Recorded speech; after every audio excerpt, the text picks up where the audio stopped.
0-0, and there was about 4 minutes to go, and we got a penalty. And this shows you what he's like. We had a Scots lad going to take the penalty.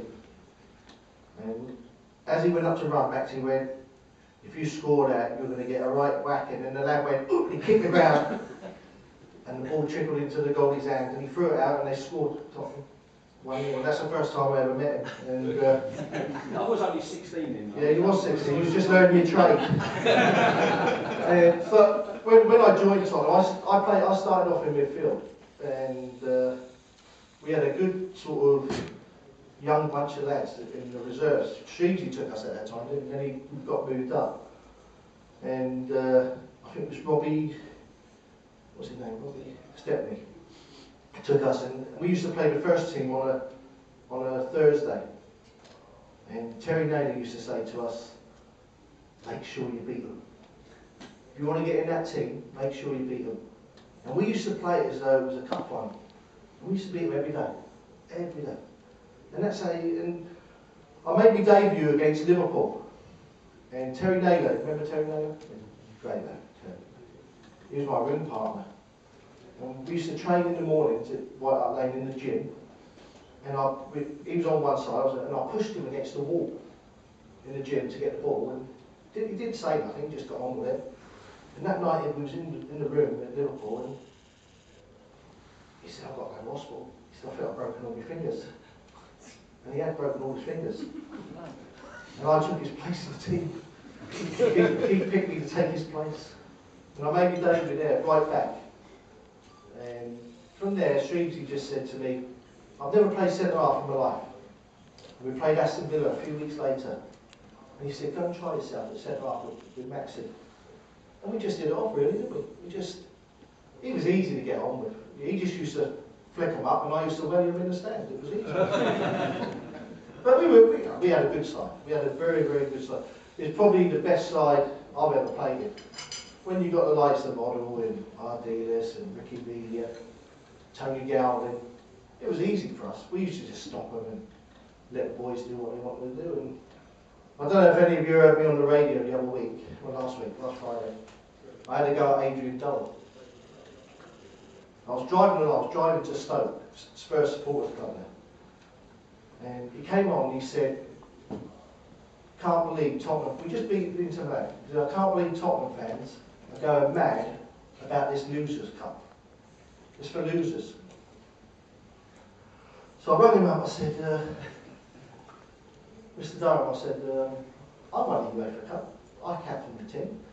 I said, we had great players in the team. I said, probably the proudest day of my life. And I would say it's probably your proudest day when you scored the first game over there in Anderlecht. Because that's really what won us the trophy, the away goal. And he went, yeah, but it's for losers.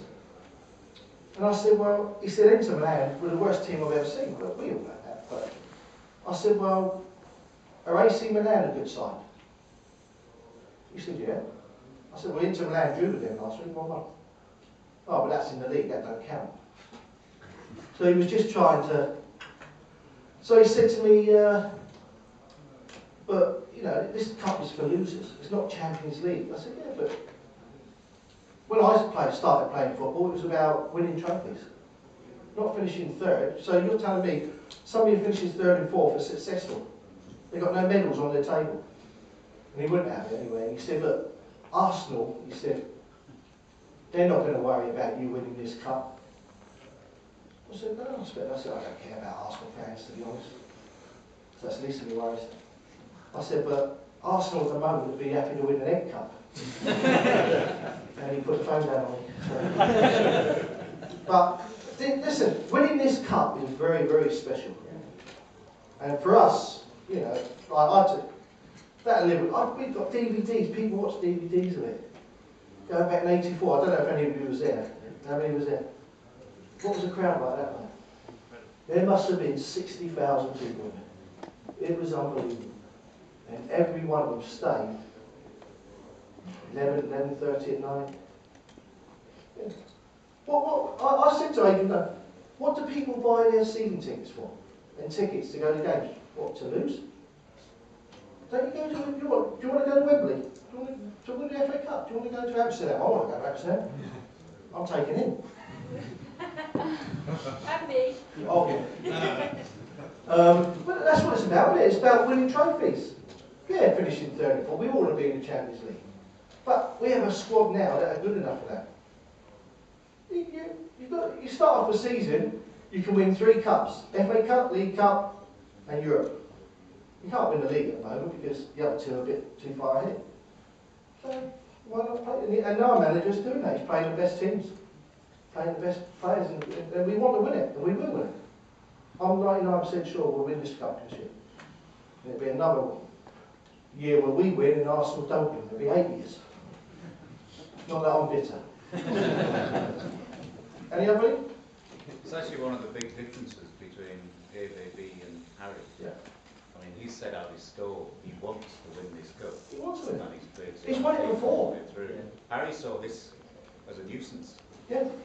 It was detracting from maybe getting a championship. Listen, Paul would tell you the same. I'll pass on. But when you're a player, what would you think you'd rather do? Play a game or train?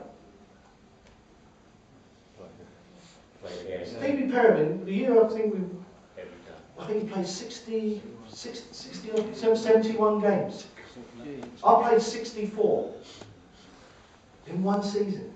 We played 11 games in 19 days or 20 days.